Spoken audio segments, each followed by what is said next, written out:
Class start ചെയ്യുന്നതിന് മുമ്പ് എനിക്ക് പറയാനുള്ള കാര്യങ്ങൾ നിങ്ങൾ മനസ്സിലാക്കണം. നമുക്ക് ഒരു എക്സാമിലേക്ക് അല്ല നമ്മളിപ്പോ നിങ്ങൾക്ക് ക്ലാസ്സുകൾ തരുന്നത്. നമുക്ക് ഫ്രഷ് ലോ ഗ്രാജുവേറ്റ്സ് ഉണ്ട്. Fresh law graduates.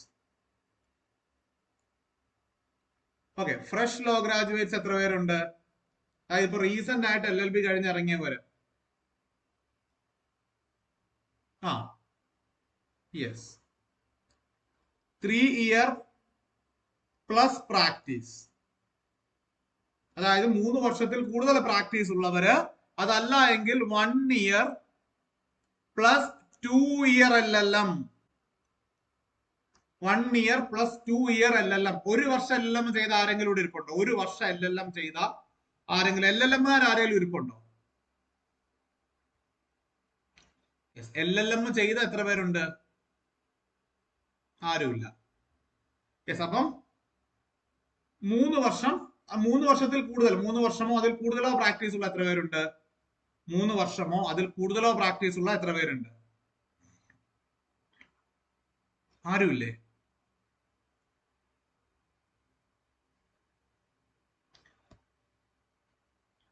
യെസ്, ആൾക്കാർ വരുന്നുണ്ട്. Yes, okay, good good. Anybody with 5 year plus practice? 5 വർഷത്തിന് മുകളിൽ പ്രാക്ടീസ് ഉള്ള ആരെങ്കിലും ഉണ്ടോ?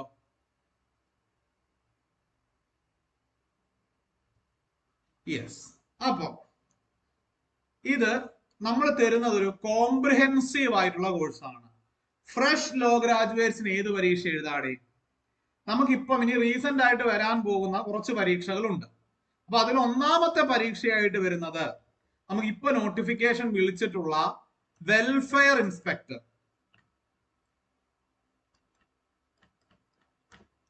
നമ്മുടെ റെയിൽവേയില് മിനിസ്ട്രി ഓഫ് റെയിൽവേസിന്റെ കീഴിൽ വരുന്ന വെൽഫെയർ ഇൻസ്പെക്ടർ ജോബ്. അതിപ്പോ റീസെന്റ് ആയിട്ട് വിളിച്ച് നമുക്കിപ്പം LLB, നിങ്ങളുടെ LLB ഡിഗ്രി നിങ്ങളുടെ കയ്യിൽ ഉണ്ട് എങ്കിൽ നിങ്ങൾക്ക് എഴുതാൻ പറ്റുന്ന പരീക്ഷയാണ് ഏത്? Welfare inspector. ഇതിപ്പോ നോട്ടിഫിക്കേഷൻ ഔട്ട് ആയിട്ടുള്ള പരീക്ഷയാണ്. ഓക്കെ, ഇതിപ്പം നോട്ടിഫിക്കേഷൻ ഔട്ട് ആയിട്ടുള്ള പരീക്ഷയാണ്. യെസ്, കിട്ടിയോ? ഇനി ഇത് കൂടാതെ നമുക്ക് എഴുതാൻ പറ്റുന്ന കുറച്ച് പരീക്ഷകൾ കൂടിയുണ്ട്. ഇത് കൂടാതെ നമുക്ക് എഴുതാൻ പറ്റുന്ന കുറച്ച് പരീക്ഷകൾ കൂടിയുണ്ട്. അത് ഏതൊക്കെയാണ് എന്ന് നമ്മളൊന്ന് മനസ്സിലാക്കേണ്ടിയിരിക്കുന്നു. അത് ആസ് ഓഫ് നൗ അത് നോട്ടിഫൈ ചെയ്തിട്ടില്ല. ബട്ട് സൂണർ ഓർ ലേറ്റർ, ഈ ഒരു ജൂൺ ആവുന്നതോടുകൂടി ഇതിന്റെ നോട്ടിഫിക്കേഷൻ വരും. ഒന്നാമത്തത് ALC, assistant labour commissioner, UPSC, union public service commission നടത്തുന്ന അസിസ്റ്റന്റ് ലേബർ കമ്മീഷണർ പരീക്ഷയിലേക്ക് ഉടൻ തന്നെ എന്തുണ്ടാവും? ഒരു നോട്ടിഫിക്കേഷൻ ഉടൻ തന്നെ ഉണ്ടാകും. അപ്പൊ അത് നമുക്ക് തീർച്ചയായിട്ടും എന്ത് ചെയ്യണം? അത് നമ്മൾ തീർച്ചയായിട്ടും പഠിക്കാൻ നമുക്ക് സാധിക്കണം. ഓക്കെ, അത് നമുക്ക് തീർച്ചയായിട്ടും പഠിക്കാനായിട്ട് സാധിക്കണം. ഇനി അതുപോലെ നമുക്ക് assistant labour officer Kerala PSC. Okay, assistant labour officer Kerala PSC എന്ന് പറഞ്ഞിട്ടുള്ള ഒരു പരീക്ഷ ഉണ്ടാവും. അതും ഇപ്പൊ തന്നെ അതിന്റെ നോട്ടിഫിക്കേഷൻസ്, അത് 2022 പരീക്ഷ നടന്നതാണ്. എൻറോൾമെന്റ് കഴിഞ്ഞില്ലെങ്കിൽ അപ്ലൈ ചെയ്യാമോ? അത് ചിലതില്, ഇപ്പൊ നമ്മൾ ഈ പറയുന്ന വെൽഫെയർ ഇൻസ്പെക്ടർ, ALC, ഇനി വരാൻ പോകുന്ന അസിസ്റ്റന്റ് ലേബർ ഓഫീസർ, അതിനൊക്കെ ഗ്രാജുവേഷനിന് LLB മതി. ഓക്കെ, LLB ഗ്രാജുവേറ്റ് ആയാൽ മതി, എൻറോൾ ചെയ്യാൻ നിർബന്ധമില്ല. പക്ഷെ ഇങ്ങോട്ട് വരുമ്പോൾ 3 വർഷം പ്രാക്ടീസ് എന്ന് പറയുമ്പോൾ അവിടെ കൃത്യമായിട്ട് എന്തുണ്ടായിരിക്കണം? എൻറോൾ ചെയ്ത് 3 വർഷം പ്രാക്ടീസ് സർട്ടിഫിക്കറ്റ് കൺസേൺഡ് ബാറിൽ നിന്ന് നമ്മൾ വാങ്ങിയിരിക്കണം. മനസ്സിലായോ? എൻറോൾ ചെയ്ത് 3 വർഷത്തെ പ്രാക്ടീസ് സർട്ടിഫിക്കറ്റ് കൺസേൺഡ് ബാറിൽ നിന്ന് വാങ്ങിയിരിക്കണം. അപ്പം അസിസ്റ്റന്റ് ലേബർ ഓഫീസർ. പിന്നെ വളരെ ഇമ്പോർട്ടന്റ് ആയിട്ടുള്ള, കേരളത്തിൽ നല്ല ഒരു ജോലി, ഒരു 60,000 അല്ലെങ്കിൽ 65,000 രൂപ, ഇപ്പൊ എനിക്ക് തോന്നുന്നു റീസെന്റ് പേ കമ്മീഷൻ വരുമ്പോൾ 80,000 വരെയൊക്കെ പോകും.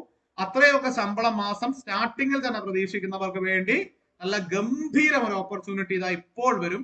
That is STO, state tax officer vacancy LLB പഠിച്ചവർക്ക് വേണ്ടിയിട്ട് വരുന്നുണ്ട്. STO, state tax officer. അപ്പൊ ഇത്രയും പരീക്ഷകൾ നമുക്ക് റീസെന്റ് ആയിട്ട് അപ്കമിങ് പരീക്ഷകളാണ്. മനസ്സിലായോടെ? വെൽഫെയർ ഇൻസ്പെക്ടർ ഓൾറെഡി നോട്ടിഫിക്കേഷൻ വന്നു കഴിഞ്ഞു. അസിസ്റ്റന്റ് ലേബർ കമ്മീഷൻ, അത് UPSC നടത്തുന്ന പരീക്ഷയാണ്. അതുപോലെ തന്നെ ALC assistant labour officer Kerala PSC നടത്തുന്ന പരീക്ഷയാണ്, നല്ലൊരു പോസ്റ്റാണ്. പിന്നെ വളരെ നമുക്ക് എന്താ പറയുക, ഒരു ഒരു ഒരു ഒരു ഒരു ഒരു ഒരു സബ് കളക്ടർ, ഒരു ഡെപ്യൂട്ടി കളക്ടർ റാങ്കിൽ അല്ലെങ്കിൽ ഒരു അണ്ടർ സെക്രട്ടറി റാങ്കിൽ നമുക്ക് നേരിട്ട് പ്രവേശനം കിട്ടുന്ന ഒരു പരീക്ഷയാണ് STO അല്ലെങ്കിൽ സ്റ്റേറ്റ് ടാക്സ് ഓഫീസർ. ഈ പരീക്ഷകളെല്ലാം എഴുതാൻ നിങ്ങളുടെ കയ്യിൽ കേവലം ഒരു LLB ഡിഗ്രി മാത്രം മതി. ഈ പരീക്ഷകളെല്ലാം എഴുതാൻ നിങ്ങൾക്ക് എന്ത് മാത്രം മതി മക്കളെ? കേവലം ഒരു LLB ഡിഗ്രി മാത്രം മതി. എൻറോൾ പോലും ചെയ്യണ്ട. Provided either 5 year LLB or 3 year LLB regular study. അത് നിർബന്ധമാണ്.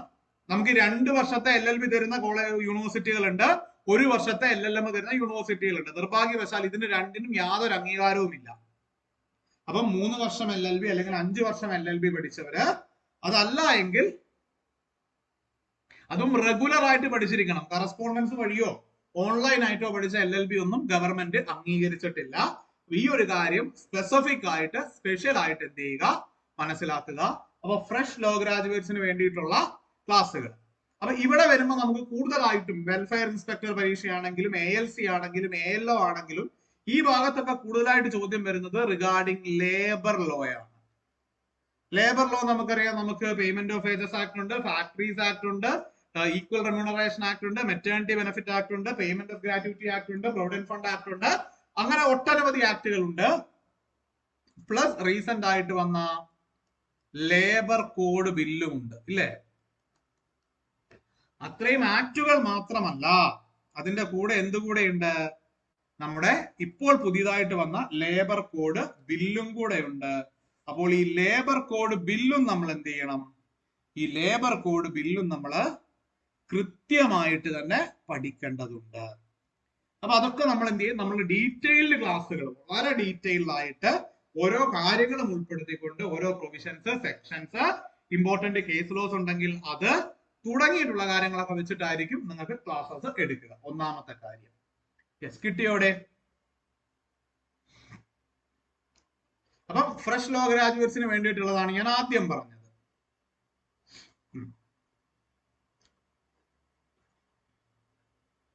യെസ്, ഫ്രഷ് ലോ ഗ്രാജുവേറ്റ്സിന് എന്തെങ്കിലും സംശയമുണ്ടോ? യെസ്, ഫ്രഷ് ലോ ഗ്രാജുവേറ്റ്സിന് എന്തെങ്കിലും സംശയമുണ്ടോ?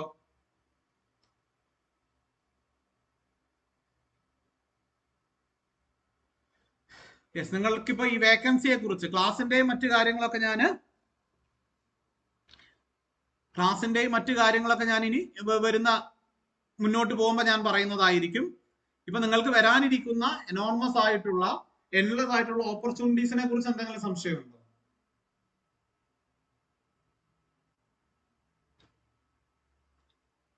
Now coming to the 3 year practice guys. 3 വർഷം പ്രാക്ടീസ് ചെയ്തവർക്കുള്ള ഒരു ഗംഭീര അവസരം കേരള PSC ഇതാ നമുക്ക് തുറന്നു തന്നിരിക്കുന്നു. That is the Assistant Public Prosecutor, APP. Okay, APP ആണ് നമുക്ക് ഇപ്പൊ നോട്ടിഫിക്കേഷൻ വന്നിരിക്കുന്ന ഏറ്റവും റീസെന്റ് ആയിട്ടുള്ള എക്സാം. 3 year പ്ലസ് പ്രാക്ടീസ് ഉള്ളവർക്ക് APP എഴുതിക്കൂടെ? മുൻസിഫ് എഴുതിക്കൂടെ? Chief law assistant central government എഴുതിക്കൂടെ?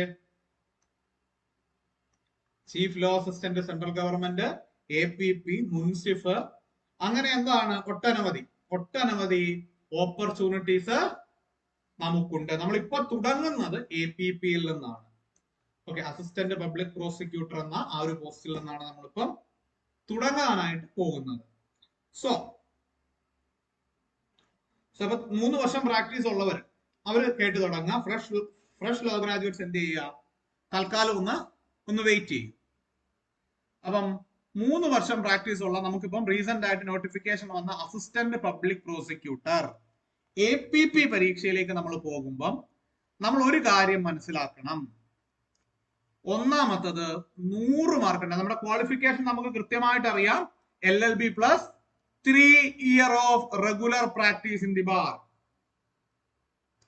Okay, ബാറില് പ്രാക്ടീസ് ഉണ്ടായിരിക്കണം. 100 മാർക്കാണ് ചോദ്യങ്ങൾ, 100 മാർക്കിന്റെ ചോദ്യങ്ങളാണ് ഉണ്ടാവുക. അപ്പൊ അതിന് നമ്മൾ കൃത്യമായി മനസ്സിലാക്കേണ്ട ഒരു കാര്യം, കഴിഞ്ഞ 2022 പരീക്ഷയിലൊക്കെ 80 മാർക്ക് ലോയും 20 മാർക്ക് ജനറൽ സ്റ്റഡീസും ആയിരുന്നു. ഭരണഘടന, കേരള റിനൈസൻസ് തുടങ്ങിയ കാര്യങ്ങളായിരുന്നു 2022 തൊട്ട് കഴിഞ്ഞ പരീക്ഷയിലൊക്കെ. എന്നാൽ ഇക്കൊല്ലം മുതൽ അത് പ്രതീക്ഷിക്കേണ്ട. 100 മാർക്കും 100-ൽ 100ഉം എന്താണ്? ലോയാണ്. ഓക്കെ, 100-ൽ 100ഉം ലോയാണ്. കിട്ടിയോ? അപ്പൊ ഫുൾ മാർക്ക് 100 ചോദ്യം ഉണ്ടെങ്കിൽ ആ 100 ചോദ്യവും ലോയിൽ നിന്നായിരിക്കും. അപ്പൊ നമുക്ക് ചില ആൾക്കാരുണ്ടാവും, അവർക്ക് എന്താണ്, അവർക്ക് ജനറൽ അവയർനെസ്സിലൊക്കെ കുറച്ച് എഡ്ജ് ഉണ്ടാവും. അപ്പൊ ആ എഡ്ജ് വെച്ചിട്ട് പിടിക്കാമെന്ന് കരുതുന്നവര്, ഇപ്പൊ PSC പറഞ്ഞു എഡ്ജ് ഒക്കെ നിന്റെ കയ്യിൽ വെച്ചാൽ മതി. ഫുൾ മുഴുവൻ ചോദ്യങ്ങളും ഇനി എന്തിൽ നിന്നായിരിക്കും? നമ്മുടെ ലോയുടെ സിലബസ്, അതുമായി ബന്ധപ്പെട്ടിട്ടുള്ള കാര്യങ്ങളിൽ നിന്നും ആയിരിക്കും. ഫുൾ 100-ക്ക് 100. യെസ്, കിട്ടിയോടെ? ഇനി ഡീറ്റെയിൽഡ് സിലബസിലേക്ക് പോകുമ്പോൾ നമ്മൾ മനസ്സിലാക്കേണ്ട പ്രധാനപ്പെട്ട കുറച്ച് കാര്യങ്ങളുണ്ട്. യെസ്, ഡീറ്റെയിൽഡ് സിലബസിലേക്ക് പോകുമ്പോൾ നമ്മൾ മനസ്സിലാക്കണം, LLBക്ക് പഠിച്ച എല്ലാം ഇതിൽ പഠിക്കണ്ട. Land law, Panchayati Raj act, tax law, forest act, അങ്ങനെ കുറെ കണ്ടകടച്ചാണ് സാധനങ്ങൾ നമ്മൾ LLBക്ക് പഠിച്ചിട്ടുണ്ടാവല്ലോ. കോൺട്രാക്ട്, ഓക്കെ, കോൺട്രാക്ട് ഉണ്ടാവും. പിന്നെ അതുപോലെ കമ്പനി ആക്ട് ഉണ്ടാവും, അതുപോലെ ടോർട്ട് ഉണ്ടാവും. അങ്ങനെ കുറെ സാധനങ്ങൾ നമ്മൾ LLBക്ക് പഠിച്ചിട്ടുണ്ട്. APP പരീക്ഷയ്ക്ക് ഇതൊന്നും വേണ്ട. പക്ഷെ മുനിസിപ്പലിക്ക് വരുമ്പോ അത് വേണം. ഓക്കെ, മുനിസിപ്പലിക്ക് വരുമ്പോ അത് വേണം. APPയിലേക്ക് വരുമ്പോൾ അതിന്റെ ആവശ്യമില്ല. കിട്ടിയോ? APPയിലേക്ക് വരുമ്പോൾ അതിന്റെ ആവശ്യമില്ല. അപ്പം APPയിലേക്ക് വരുമ്പോൾ നമുക്ക് വേണ്ട സാധനങ്ങളുടെ കൃത്യമായിട്ട് പറയുന്നുണ്ട്. ഒന്ന്, കുറച്ച് ലീഗൽ കോൺസെപ്റ്റുകളുണ്ട്. Okay, India criminal law system, അതുമായിട്ട് ബന്ധപ്പെട്ടുള്ള കോമൺ ലോയ്, അങ്ങനെ ജൂറിസ്പ്രുഡൻസ്, ബേസിക് ആയിട്ടുള്ള കുറച്ച് കാര്യങ്ങൾ.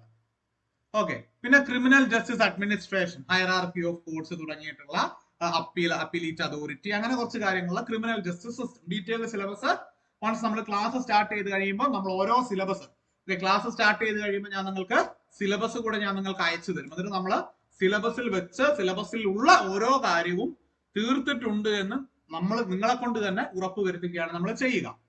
അപ്പം ക്രിമിനൽ ജസ്റ്റിസ് അഡ്മിനിസ്ട്രേഷനെ കുറിച്ച് ഉണ്ടാവും. പിന്നെ വളരെ ഇമ്പോർട്ടന്റ് ആയിട്ടുള്ള കാര്യമാണ് BNS, ഭാരതീയ ന്യായ സംഹിത, ഭാരതീയ നാഗരിക് സുരക്ഷാ സംഹിത. BNS എന്ന് പറഞ്ഞാൽ IPC, നമ്മുടെ പഴയ IPC. BNSS CRPC. പിന്നെ BSA, ഭാരതീയ സാക്ഷ്യ അധിനിയമം അല്ലെങ്കിൽ ഇന്ത്യൻ എവിഡൻസ് ആക്ട്. ഈ തുടങ്ങിയ കാര്യങ്ങളൊക്കെ നമുക്ക് എന്ത് ചെയ്യാനുണ്ട്? ഡീറ്റെയിൽഡ് ആയിട്ട് പഠിക്കാനുണ്ട്. കാരണം നമുക്കറിയാം, പ്രോസിക്യൂട്ടർ വരുമ്പോൾ ക്രിമിനൽ കോടതികളിലായിരിക്കും വരിക.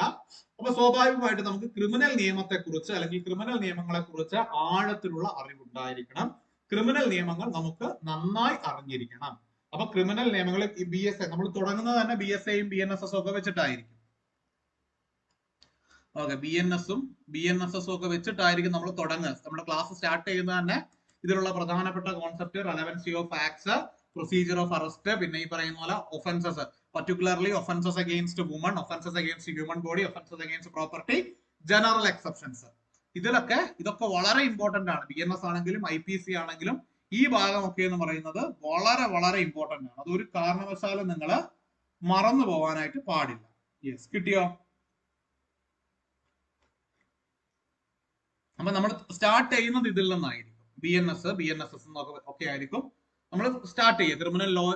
ക്രിമിനൽ നിയമങ്ങളിൽ നിന്ന് തന്നെയായിരിക്കും നമ്മൾ തുടങ്ങുക. അടുത്തതാണ് കോൺസ്റ്റിറ്റ്യൂഷൻ. അത് പിന്നെ നമുക്ക് വലിയ ബുദ്ധിമുട്ടില്ല, അല്ലെ? കോൺസ്റ്റിറ്റ്യൂഷണൽ ലോ അല്ല. ഇപ്പോൾ നമ്മൾ മനസ്സിലാക്കണം, കോൺസ്റ്റിറ്റ്യൂഷണൽ ലോ ആണ്.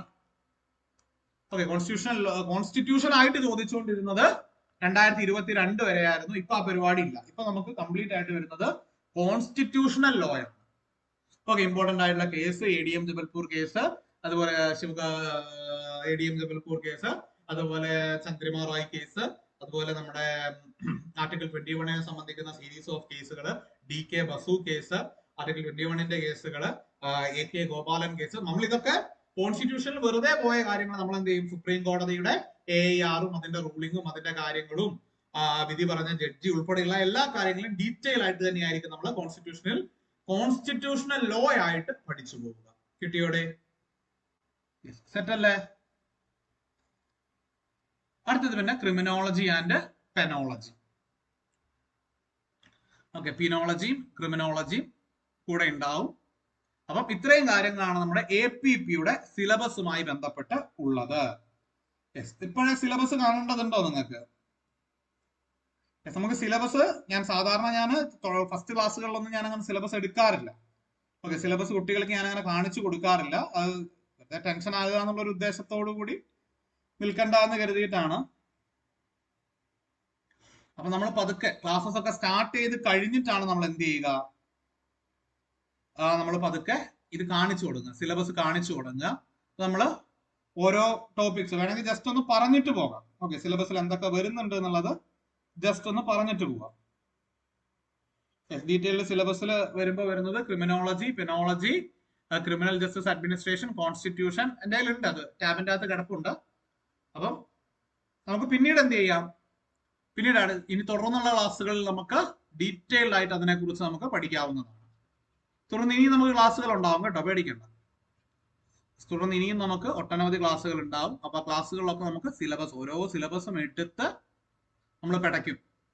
ഓക്കെ, ആ ഒരു ഉറപ്പ് എനിക്ക് തരാൻ പറ്റും. എന്റെ ക്ലാസ്സിൽ ചേർന്നിട്ട് ഒരാളും സമയവും പൈസയും പോയി എന്ന് ഇതുവരെ പറഞ്ഞിട്ടില്ല. ഓക്കെ, നമ്മുടെ ക്ലാസ്സസ് എടുക്കുന്ന ഞാൻ പറഞ്ഞു തരാം. ഞാൻ ക്ലാസ്സസ് എടുക്കുന്ന പർട്ടിക്കുലർലി നമ്മുടെ BS, ഇപ്പൊ ഞാൻ BNS എടുക്കുകയാണെന്ന് കരുതിക്കോ. ഓക്കെ, ഈ കൂട്ടത്തിൽ BNS പഠിച്ച് പാസ്സായ ആരും ഇല്ലല്ലോ. എല്ലാം IPC സ്കൂൾ തന്നെയല്ലേ? എല്ലാം IPC പഠിച്ചവരല്ലേ? BNS പഠിച്ച് പാസ്സായ ആരും ഇല്ലല്ലോ. എല്ലാ IPC ടീമാണ്, ഞാനും IPC ടീമാണ്. അപ്പം ഞാൻ BNS എടുക്കുന്ന രീതി, ആദ്യം നമ്മൾ അതിന്റെ ഒഫൻസ് എഴുതും. Okay, offence, decoding of offence.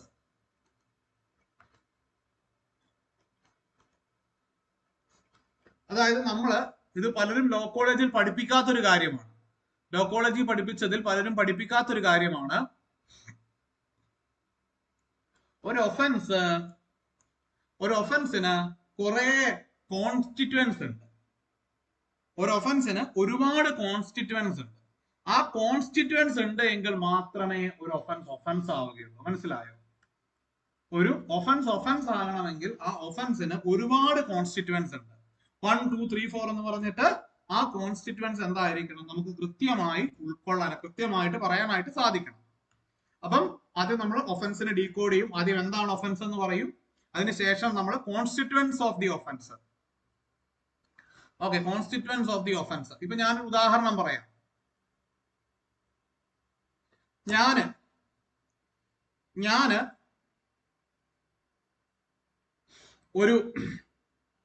ഞാനും എയും ബിയും, ഓക്കെ, ഞാനും മറ്റൊരു വ്യക്തിയും തമ്മിൽ ചെറിയ കശപിശ. അപ്പൊ ഞാൻ എന്ത് ചെയ്തു, ഞാൻ ഇവിടെ കിടന്നൊരു കത്തിയെടുത്ത് വെറുതെ ഒന്ന് വീശി.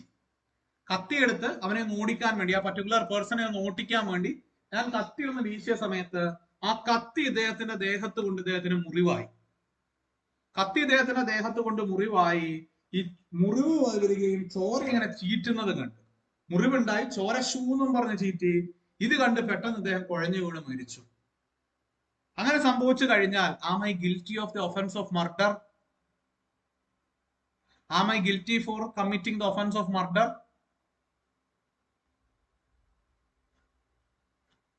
എടേ, ഞാൻ പറയുന്നത് മനസ്സിലാവുന്നുണ്ടോ? ഞാൻ ഒരാളെ കത്തി കൊണ്ട് വീശി, ഒരു വഴക്കുണ്ടായപ്പം ഞാൻ ഒരാളെ കത്തിയെടുത്ത് വീശി, അവന്റെ കൈ മുറിഞ്ഞു, കയ്യിൽ നിന്ന് ചോര വന്നു. ഈ ചോര കണ്ടിപ്പം ബോധം കെട്ട് വീണ് മരിച്ചുപോയി. അങ്ങനെ ഒരു സംഭവം ഉണ്ടായി കഴിഞ്ഞാൽ am I liable for murder?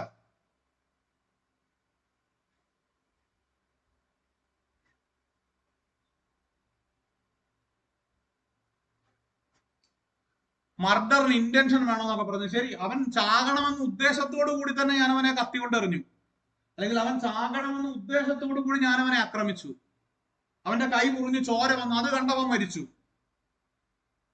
അപ്പൊ എനിക്കെതിരെ വരുമോ?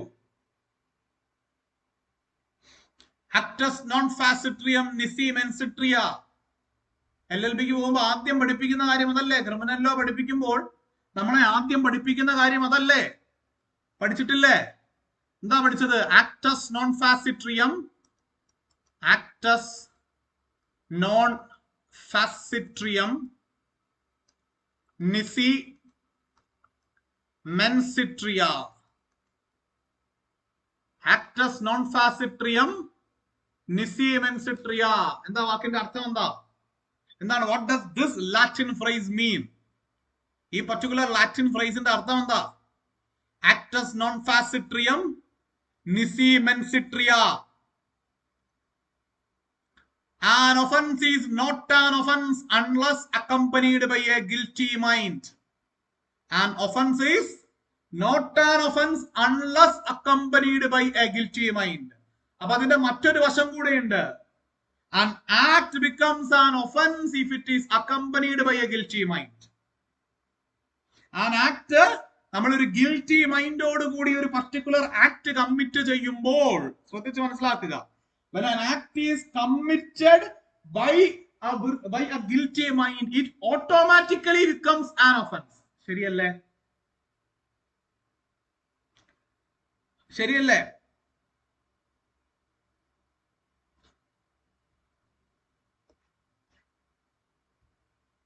അപ്പം ഞാൻ ചോദിച്ച ചോദ്യം ഇപ്പോഴും അവിടെ നിൽക്കുകയാണ്. ഞാനൊരു കത്തി എടുത്തുകൊണ്ട് ഒരു മനുഷ്യരെ കൊല്ലുക എന്ന ഉദ്ദേശത്തോടു കൂടി അവന്റെ നേരെ കത്തി വീശി. പക്ഷെ അവന്റെ കയ്യിലാണ് അത് കൊണ്ടത്. കൈ മുറിഞ്ഞു, ചോര തെറിച്ചു. ഈ ചോര കണ്ടവൻ ബോധം കെട്ട് വീണ് മരിച്ചു. ഞാൻ അവിടെ കൾപ്പബിൾ ആയിട്ടുള്ള ഒഫൻസ് ഏതാ?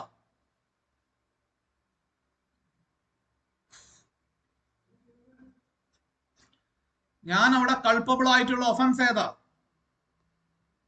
Am I liable for murder?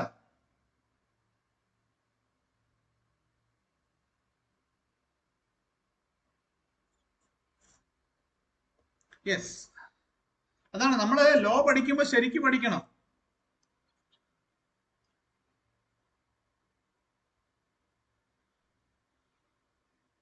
See, I am not liable for murder.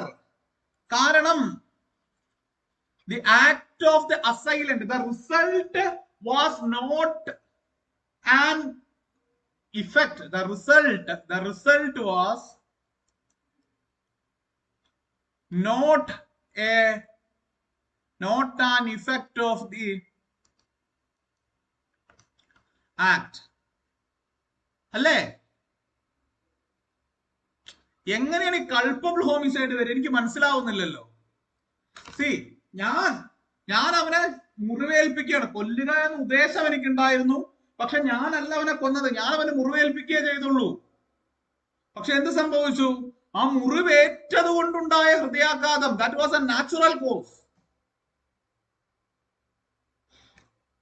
C, എനിക്കെതിരെ, അതാണ് നമ്മൾ മർഡർ ചാർജ് ചെയ്യണമെങ്കിൽ, ഇപ്പൊ മർഡറിനെ കുറിച്ച് പഠിക്കുമ്പോൾ IPC section 300, okay, IPC section 300 എടുത്തു കഴിയുമ്പം അവിടെ മർഡർ വരുമ്പോൾ, ദ ഒഫൻസ് ഓഫ് മർഡർ വരണമെങ്കിൽ എന്താണ്? there must be an assassination, അല്ലെങ്കിൽ there must be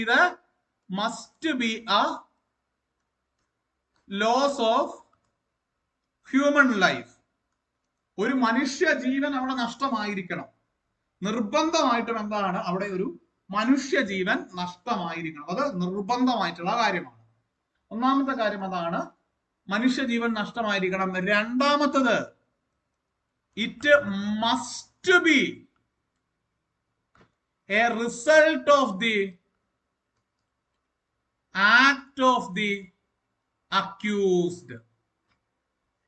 അതായത് എന്തായിരിക്കണം? അക്യൂസ്ഡ് ചെയ്ത പ്രവൃത്തിയുടെ ഡയറക്റ്റ് റിസൾട്ട് ആയിരിക്കണം. ഡയറക്റ്റ് റിസൾട്ട് എന്ന് എഴുതി ചേർത്ത്. അക്യൂസ്ഡ് കൊല്ലുക എന്ന ഉദ്ദേശത്തോടു കൂടി ആക്രമിച്ചു, പക്ഷെ അക്യൂസ്ഡിന്റെ ആക്രമണം കൊണ്ടല്ല മരിച്ചത്. മനസ്സിലായോ?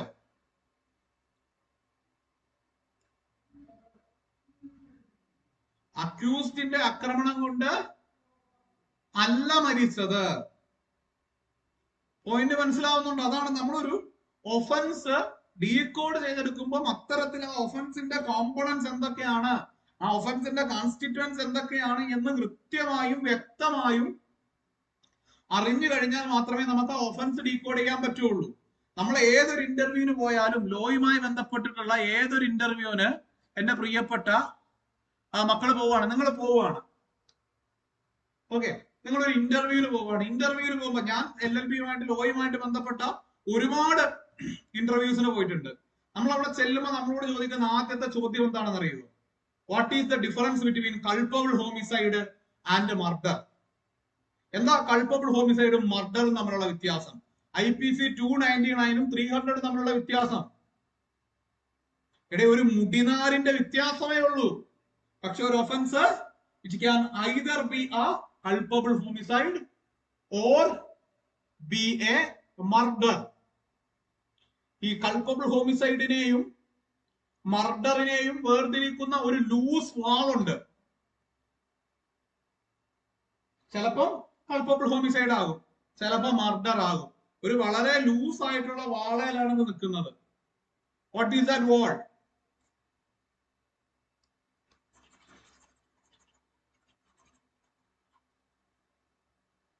ഇത് കൾപ്പബിൾ ഹോമിസൈഡ്, ഇത് murder.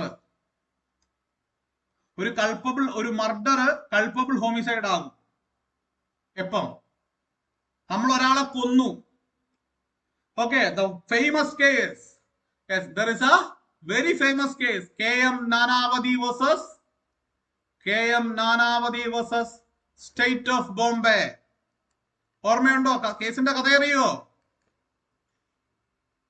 KM Nanavati versus State of Bombay കേസിന്റെ കഥ അറിയാത്തവർ ഇന്ന് രാത്രി പോയിരുന്ന റുസ്റ്റം എന്ന് പറയുന്ന അക്ഷയ് കുമാറിന്റെ സിനിമയുണ്ട്, അത് കാണണം.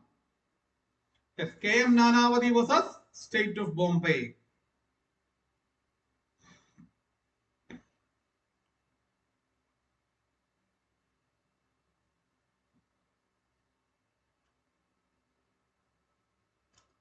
എന്താടേ ഈ കേസൊന്നും നമ്മൾ LLB-ക്ക് പഠിച്ചപ്പോ പഠിച്ചില്ലായിരുന്നോ? KM Nanavati case.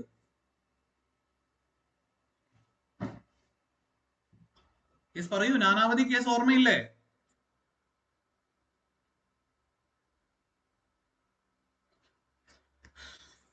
നമ്മൾ മക്കളെ നിങ്ങളിത് പഠിച്ചിട്ടുണ്ടോ എന്ന് പറയില്ലെങ്കിൽ അറിയില്ല. യെസ്, അറിയില്ല. ബാക്കിയുള്ളവര് ഒന്നുമില്ല. KM നാനാവതി എന്ന് പറയുന്നത് നേവിയിലെ ഒരു ഉദ്യോഗസ്ഥനായിരുന്നു, നേവിയിലെ ഒരു ഉയർന്ന ഉദ്യോഗസ്ഥനായിരുന്നു. യെസ്, പ്രേമഹൂജ ഭാര്യയെ കൊന്ന കേസ്. അങ്ങനെയൊന്നും അല്ല, തിരിച്ചാണ്. നമ്മുടെ KM നാനാവതി ഇന്ത്യൻ നേവിയിലെ ഒരു ഉയർന്ന ഉദ്യോഗസ്ഥനായിരുന്നു. ഒരു ദിവസം ഭാര്യക്ക് സർപ്രൈസ് കൊടുക്കാൻ പോയതാണ്. ഓക്കെ, ഭാര്യക്ക് സർപ്രൈസ് കൊടുക്കാൻ പോയപ്പോ ഭാര്യയുടെ കൂടെ മറ്റൊരു പുരുഷൻ പ്രേമഹൂജ. ഓക്കെ, അദ്ദേഹം പോയി, ഭാര്യ വീട്ടിലായി. ഈ പ്രേമഹൂജ പോയതിന്റെ പുറകെ നമ്മുടെ പ്രിയപ്പെട്ട നാനാവതി, KM നാനാവതിയും പോയി. അദ്ദേഹത്തിന്റെ ഷിപ്പിൽ പോയി, അദ്ദേഹത്തിന്റെ കപ്പലിൽ പോയി ഒരു ഗൺ സീറോയിങ് എന്നാണ് പറയുക, എഴുതിയെടുക്കുക. അദ്ദേഹം ഒരു ഗൺ അവിടുന്ന് എഴുതിയെടുത്തു, നേരെ പോയി പ്രേമഹൂജനെ വെടിവെച്ചു കൊന്നു. അപ്പൊ നിങ്ങളുടെ ഒരു കണക്ക് കൂട്ടലിൽ അത് കൾപ്പബിൾ ഹോമിസൈഡ് ആണോ മർഡർ ആണോ?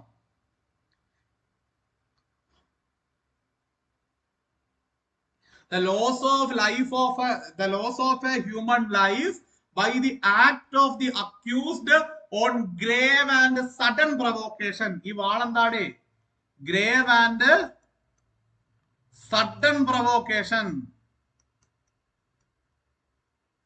പെട്ടെന്നുണ്ടാവുന്ന ഒരു പ്രൊവോക്കേഷൻ, ഒരു വികാരത്തള്ളിച്ചയുടെ പുറത്ത് ഒരാളെ കൊല്ലുക എന്ന ഉദ്ദേശത്തോടു കൂടി നമ്മളൊരു പർട്ടിക്കുലർ ആക്ട് ചെയ്യുന്നു. ഓക്കെ, അവനെന്നെ ചീത്ത പറഞ്ഞു, അവനെന്നെ അപമാനിച്ചു, അവൻ എന്നോടത് ചെയ്തല്ലോ, എന്റെ കയ്യിലിരുന്ന സാധനം എടുത്ത് അവന്റെ തലമണ്ടയ്ക്ക് അടി വെച്ചു കൊടുത്തു, അവൻ കർത്താവിൽ നിദ്ര പ്രാപിച്ചു. നമ്മൾ എന്ത് ചെയ്യാൻ പറ്റും? നമുക്ക് എന്ത് ചെയ്യാൻ പറ്റും? നമ്മൾ അടിച്ചത് വിത്ത് ദ ഇന്റൻഷൻ ടു കില്ലാണ്. Okay, with the intention to kill, കൊല്ലുക എന്ന ഉദ്ദേശത്തോടു കൂടി അടിച്ചത്. But it was a reaction of his grave and sudden provocation. ശരിയല്ലേ? ആ പർട്ടിക്കുലർ വ്യക്തി നമ്മളെ പ്രകോപിപ്പിച്ചതിന്റെ ഭാഗമായി ആ വ്യക്തിയെ കൊല്ലണമെന്ന ഉദ്ദേശത്തോടു കൂടി നമ്മൾ അദ്ദേഹത്തെ ആക്രമിച്ചു, അദ്ദേഹം മരണപ്പെട്ടു. മർഡർ വരില്ല, കൾപ്പബിൾ ഹോമിസൈഡ്. എന്നാൽ പ്ലാൻ ചെയ്തുകൊണ്ട് നമ്മൾ ഒരു ആക്ട് കമ്മിറ്റ് ചെയ്യുന്നു.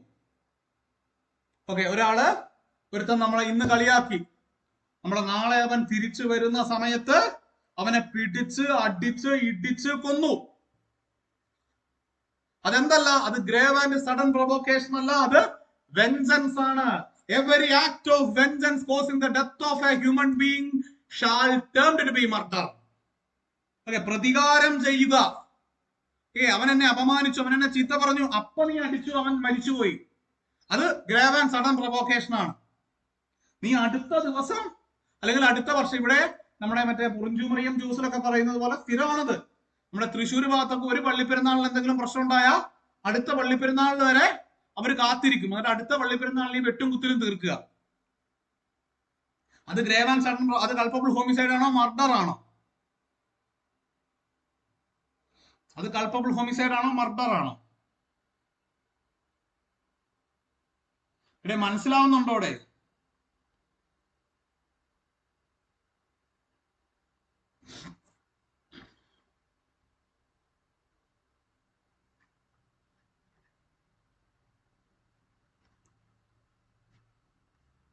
മനസ്സിലായോ? മനസ്സിലായോ? ഇതാണ് ഇത് തമ്മിലുള്ള വ്യത്യാസം. ഓക്കെ, അപ്പൊ കൾപ്പബിൾ ഹോമിസൈഡും മർഡറും നിങ്ങൾ LLB ക്വാളിഫിക്കേഷൻ വെച്ച് ഏത് ഇന്റർവ്യൂവിന് പോയി കഴിഞ്ഞാലും ആദ്യം ചോദിക്കുന്ന ചോദ്യം അതാണ്, കൾപ്പബിൾ ഹോമിസൈഡും മർഡറും തമ്മിലുള്ള വ്യത്യാസം.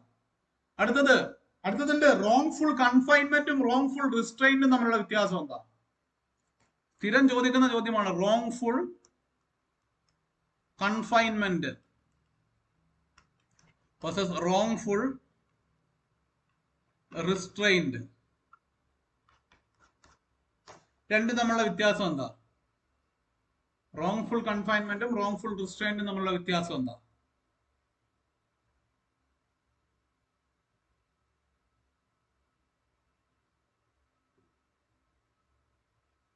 കേസ് പറയൂ. ശരി, നമ്മുടെ പ്രിയ സുഹൃത്ത് അരുൺ റോട്ടി കൂടെ നടന്നു പോകുന്നു. ഓക്കെ, റോട്ടി കൂടെ നടന്നു പോകുന്നു. ഇതാണ് നമ്മുടെ റോഡ്. അരുൺ റോട്ടി കൂടെ നടന്നു പോകുമ്പോൾ ഇങ്ങനെ ഒരു നാലുംകൂട് ജംഗ്ഷനിലെത്തി. നാലുംകൂട് ജംഗ്ഷനിലെത്തിയപ്പോ ഈ വഴി ഞാൻ അങ്ങോട്ട് അടക്കുകയാണ്. അരുണോട് പറയാണ്, അരുണേ നിനക്ക് ഈ വഴി പോകാൻ പറ്റില്ല എന്ന് പറയുകയാണ്. അത് റോങ്ഫുൾ കൺഫൈൻമെന്റ് ആണോ റോങ്ഫുൾ റിസ്ട്രെയിൻഡ് ആണോ? റിസ്ട്രെയിൻ. അത് റോങ്ഫുൾ കൺഫൈൻമെന്റ് ആണോ റോങ്ഫുൾ റിസ്ട്രെയിൻ ആണോ?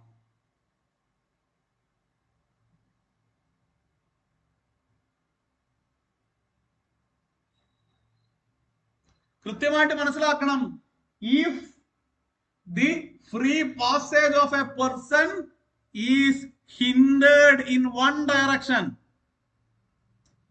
നമുക്ക് ലോയിൽ പറയുന്നതല്ല, നമ്മൾ പറയുന്ന നിങ്ങൾക്ക് മനസ്സിലാകാൻ വേണ്ടിയിട്ടുള്ള ഡെഫിനേഷൻസ് ആണ്. അത് നിങ്ങൾ മനസ്സിലാക്കി വെക്കുക. ഇപ്പൊ ബെയർ ആക്ട് നോക്കുമ്പോൾ അതിൽ വേറെ ഡെഫിനേഷൻ ആയിരിക്കും. ഡെഫിനേഷൻ എന്ന് പറഞ്ഞാൽ ഇതിന്റെ സത്യം ഇത്രയേ ഉള്ളൂ. എന്താണ്? ഒരാളുടെ ഫ്രീഡം ഓഫ് പാസേജ്, ഒരാളുടെ പാസേജിനെ നമ്മൾ ഒരു ഡയറക്ഷനിൽ കൺഫൈൻ ചെയ്യുകയാണ്. ഒരാളുടെ പാസേജിനെ നമ്മൾ ഏതെങ്കിലും ഒരു ഡയറക്ഷനിൽ കൺഫൈൻ ചെയ്യുകയാണ്. അത് റോങ്ഫുൾ റിസ്ട്രെയിൻഡ്. മനസ്സിലായോ? ഒരു ഡയറക്ഷനിൽ കൺഫൈൻ ചെയ്യുന്നു. ഞാൻ അരുണോട് പറയണം, അരുണേ ഇതിലെ പോകാൻ പറ്റുകയില്ല. അരുണോടനെ ഇതിലെ പോയി, നോ ഇഷ്യൂ. നേരെ മറിച്ച് ഞാൻ എല്ലാ ഭാഗവും അടക്കുകയാണ്, in all the 4 directions.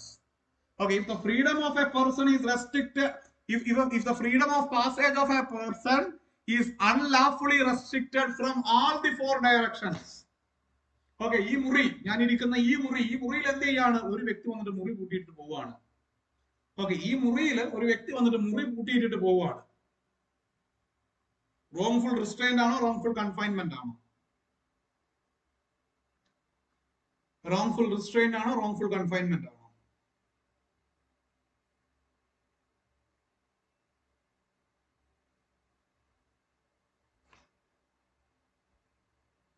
Yes, confinement. കാരണം എന്താണ്? ഓൾ ദി 4 directions, എല്ലാ ദിശയിലും എനിക്ക് മാറാൻ പറ്റാത്ത സ്ഥിതിയായി. അപ്പം ഇതാണ് ഞാൻ പറയുന്നത്, നമ്മൾ ലോ പഠിക്കുമ്പോൾ ലോ കോളേജിൽ സ്ഥിരം സംഭവിക്കുന്ന ഒരു കാര്യമാണ്, വെറുതെ പഠിപ്പിച്ചാണ്ട് വിടും. എടാ, എല്ലാരും അനിൽ കെ നായർ നോക്കി എഴുതി പാസ്സായതല്ലേ? അനിൽ കെ നായർ നോക്കി എഴുതിയിട്ട് പാസ്സായവരല്ലേ നമ്മളെല്ലാരും? അല്ലാതെ ബെയർ ആക്ട് വെച്ച് കുത്തിയിരുന്ന് പഠിച്ച ആരെങ്കിലും ഉണ്ടോ?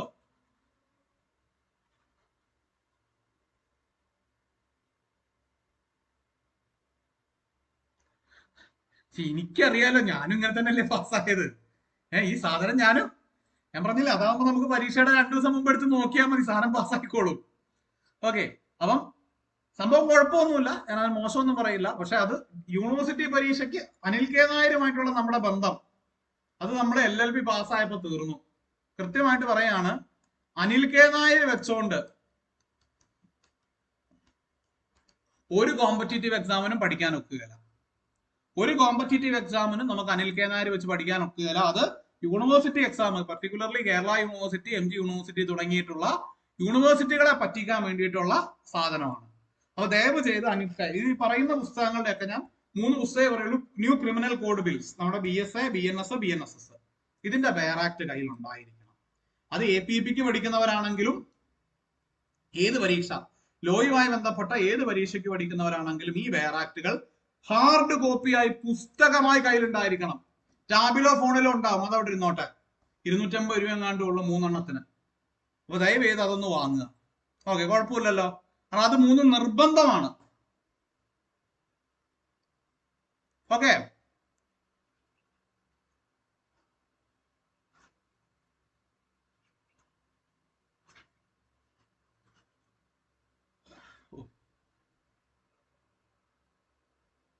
യെസ്. അപ്പൊ നമ്മൾ APPനെ കുറിച്ച് പറഞ്ഞു. APP നമ്മൾ ആ ലോവുമായിട്ട് ബന്ധപ്പെട്ട കാര്യങ്ങൾ പറഞ്ഞപ്പോൾ അങ്ങ് കാട് കയറി പോയതാണ്. റെയിൽവേയിൽ നമുക്കുള്ളത് മനസ്സിലാക്കുക, 3 വർഷം സ്റ്റാൻഡിംഗ് പ്രാക്ടീസ് ഉള്ളവർക്ക്, 3 വർഷം അതിൽ കൂടുതലോ പ്രാക്ടീസ് ഉള്ളവർക്ക്, 40 വയസ്സിൽ താഴെ പ്രായമുള്ളവർക്ക് നമുക്ക് എന്ത് ചെയ്യാം? ചീഫ് ലോ അസിസ്റ്റന്റ് ആയിട്ട് റെയിൽവേയുടെ നിയമപരമായിട്ടുള്ള റെയിൽവേയുടെ ലീഗൽ വിങ്ങിലേക്ക് നമുക്ക് അപ്ലൈ ചെയ്യാനായിട്ട് സാധിക്കും. ഓക്കെ, അപ്പൊ ഈ റെയിൽവേ RRB നടത്തുന്ന എക്സാംസിൽ നമ്മൾ മനസ്സിലാക്കണം, കേരള PSCയുടെ 100-ൽ 100ഉം ലോയാണ്. എന്നാൽ RRB നടത്തുന്ന പരീക്ഷയിൽ 100 ചോദ്യത്തിൽ 50 എണ്ണം മാത്രമേ ലോയുള്ളൂ. ബാക്കി 50 എണ്ണം മാത്സ്, ഇംഗ്ലീഷ്, ജനറൽ അവയർനെസ്സിൽ വരുന്നതാണ്. അപ്പൊ ഇതിൽ കൂടുതലും ലേബർ ലോയും അത്തരത്തിലുള്ളതുമാണ് വരിക. അപ്പൊ നമ്മൾക്ക് ഞാൻ എന്റെ ഇത് പറഞ്ഞുതരാം, നമ്മുടെ നെക്സ്റ്റിന്റെ ക്ലാസ് രീതി എങ്ങനെയാന്ന് പറഞ്ഞുതരാം. നമുക്ക് ആഴ്ചയിൽ 4 ദിവസമായിരിക്കും ക്ലാസ് ഉണ്ടാവുക. അതിൽ 3 ദിവസം നമുക്ക് ഈ പറയുന്ന ലേബർ ലോ, BNS, BNSS തുടങ്ങിയിട്ടുള്ള ലോയുമായി ബന്ധപ്പെട്ട ഇമ്പോർട്ടന്റ് ആയിട്ടുള്ള കാര്യങ്ങളായിരിക്കും നമ്മൾ എടുക്കുക. ഒരു ദിവസം നിങ്ങൾക്ക് എന്ത് കിട്ടും? നിങ്ങൾക്ക് ജനറൽ സ്റ്റഡീസ് അല്ലെങ്കിൽ ജനറൽ നോളജുമായി ബന്ധപ്പെട്ടുള്ള കാര്യങ്ങൾ ഒരു ദിവസം നിങ്ങൾക്ക് അതും കിട്ടും. അങ്ങനെയാണ് നമ്മൾ മുന്നോട്ട് പോകാനായിട്ട് ഉദ്ദേശിക്കുന്നത്. യെസ്, ഓക്കെ അല്ലേ? യെസ്, ഓക്കെ അല്ലേ? യെസ്, സെറ്റ് അല്ലേ? ഇനി നമുക്ക് ജസ്റ്റ് LLB മാത്രമുള്ളവർക്ക് വേണ്ടി, വേണ്ടിയിട്ട് അവർക്കുള്ളതാണ് സ്റ്റാഫ് ആൻഡ് വെൽഫെയർ ഇൻസ്പെക്ടർ. അവിടുത്തെ തൊഴിലാളികളുടെ ക്ഷേമവും അത്തരത്തിലുള്ള കാര്യങ്ങളൊക്കെ നോക്കുന്നവർക്ക് വേണ്ടിയിട്ട് prime opportunity LLB, BA LLB അല്ലെങ്കിൽ 3 year LLB ഉള്ളവർക്ക് labour law subject during your LLB curriculum process diploma IS. ഇനിയിപ്പോ അല്ലാത്തവർക്ക് ലേബർ ലോ ഡിപ്ലോമ, അത് എനിക്ക് തോന്നുന്നു ഇവിടെ അധികം ഇല്ല. അത് നമ്മുടെ കേരളത്തിൽ ഈ ലേബർ ലോയിൽ ഡിപ്ലോമ എടുക്കുന്ന ആൾക്കാരില്ല.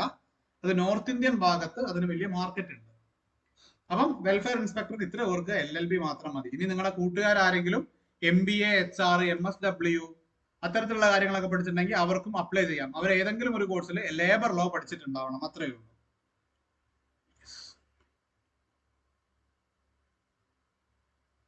ഇനി അടുത്തത് റെയിൽവേയിൽ തന്നെയുള്ള മറ്റൊരു പോസ്റ്റാണ് പബ്ലിക് പ്രോസിക്യൂട്ടർ.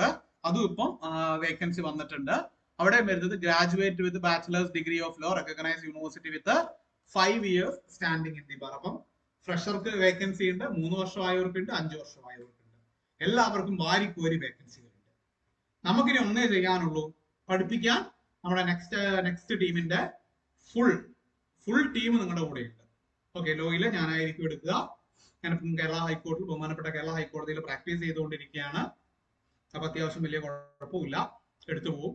കുറെ വർഷങ്ങളായിട്ട്, കഴിഞ്ഞൊരു 2-3 വർഷമായിട്ട് ക്ലാസ്സസ്, ലോയുമായി ബന്ധപ്പെട്ട ക്ലാസ്സുകൾ എടുക്കുന്നുണ്ട്, ടോപ്പിക് ഒക്കെ ആയിട്ട്. പിന്നെ നിങ്ങൾക്ക് ക്വസ്റ്റ്യൻസ് ഉണ്ടാവും, വീക്ക്ലി അനാലിസിസ് ടെസ്റ്റുകളൊക്കെ ഉണ്ടാവും.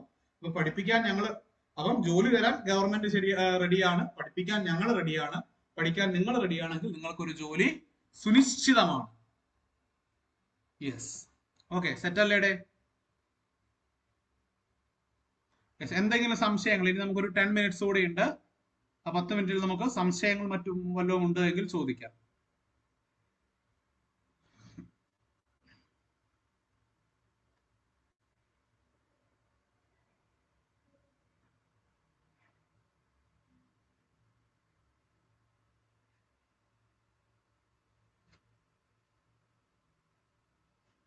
Yes, any doubts? എന്തെങ്കിലും സംശയം ഉണ്ടെങ്കിൽ ചോദിക്കാം. or else we can wait.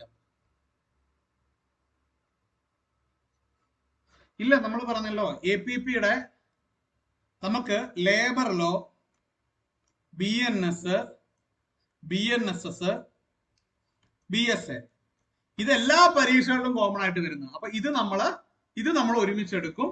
അല്ലാതെ സ്പെഷ്യൽ ആയിട്ട് വരുന്ന ടോപ്പിക്സ് വരുമ്പോൾ നമുക്ക് ഈ പറയുന്ന പോലെ APPക്ക് വേണ്ടി വരുമ്പോൾ സ്പെഷ്യൽ ക്രിമിനൽ ജസ്റ്റിസ് സിസ്റ്റം, അത്തരത്തിലുള്ള കാര്യങ്ങൾ, criminal justice system, constitutional law, അങ്ങനെയുള്ള കുറച്ച് കാര്യങ്ങളുണ്ട്. അത് വരുമ്പോൾ നമ്മൾ എന്ത് ചെയ്യും? അത് വരുമ്പോൾ നമ്മൾ സെപ്പറേറ്റ് ആയിട്ട് ക്ലാസ് എടുത്ത് തരും. ഓക്കെ, നിങ്ങൾ പേടിക്കണ്ട, നിങ്ങൾക്ക് ഫുൾ ക്ലാസ് തന്നിട്ടേ നിങ്ങളെ വിടുകയുള്ളൂ. ഫുൾ ക്ലാസ്സും ടെസ്റ്റും ഒക്കെ തന്നിട്ട് യെസ്, ക്രിമിനൽ ലോസ് ഞാനാണ് എടുക്കുക. BNA, BNSS, BSA അതൊക്കെ ഞാനാണ് എടുക്കുക. യെസ്,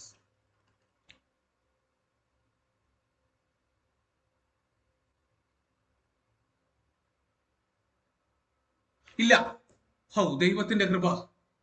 ഫോറസ്റ്റിലോ, ലാൻഡിലോ, എക്സൈസിലോ, പിന്നെ ഒരു വക്ക് പൊട്ടിയ സാധനം ഉണ്ടായിരുന്നു. അങ്ങനെ കുറെ സാധനമുണ്ട്. നമ്മൾ ഈ മുൻസിഫിന് പഠിക്കുമ്പോൾ അതിൽ വരുന്ന കുറെ വക്ക് പൊട്ടിയ സാധനങ്ങളുണ്ട്. അതൊന്നും ഇതിന്റെ അകത്തില്ല. വലിയ ദൈവാനുഗ്രഹമായി പോയി. എന്റെ ഏറ്റവും വലിയ പേടി ഈ CPC എന്ന് പറഞ്ഞിട്ടൊരു സാധനം ഉണ്ട്, 1908. എന്റെ ദൈവമേ, അത് LLBക്ക് പാസ്സാവാൻ തന്നെ പെട്ട പാട് എനിക്കറിയാം. അപ്പൊ ഞാൻ പേടിച്ചിരുന്നു, APP ആയിട്ട് ബന്ധപ്പെട്ട് ചിലപ്പോൾ ഒരു ഭാഗം CPCയുമായി ബന്ധപ്പെട്ടുള്ള ചോദ്യങ്ങൾ വരാൻ സാധ്യത ഉണ്ടാകുമോ? കാരണം ഇപ്പൊ 20 മാർക്ക് ജനറൽ സ്റ്റഡീസ് എടുത്ത് കളഞ്ഞല്ലോ. ഇപ്പൊ കുട്ടികൾക്ക് ക്രിമിനൽ ലോയിൽ മാത്രമല്ല സിവിൽ നിയമത്തിൽ അറിവുണ്ടോ എന്ന് പരീക്ഷിക്കാൻ വേണ്ടി CPCയിൽ നിന്ന് കുറച്ച് ചോദ്യം ഇട്ടാലോ എന്ന് ഞാൻ അമാന്തിച്ചു. അപ്പൊ അങ്ങനെ ഉണ്ടാവില്ല എന്നാണ് ഇപ്പോ കേട്ടത്.